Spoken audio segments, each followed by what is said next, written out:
कि हम आज तक इस चीज़ को एक्सेप्ट ही नहीं कर सकें कि वो नहीं है। हमारी शो पे मुसलसल उनको ट्रिब्यूट पेश हो रहा है, मुसलसल उनकी कवालियाँ हो रही हैं, मुसलसल उनके अंदाज में मैं वाह वाह वाह कर रही होती हूँ।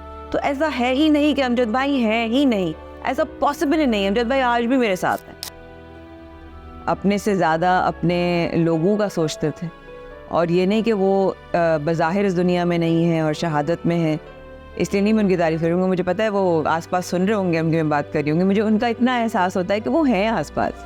मैं उनकी बेटी की शादी पे गई थी तो तब भी मुझे वो हर जगह नज़र आ रहे थे, हर जगह मैं उनको मैं बाकायदा अमजद भाई को देख सकती हूँ, अपने उस दिल की आँख से महसूस कर सकती हूँ कि वो हैं। मैं सोच ही नहीं सकती कि वो नहीं है।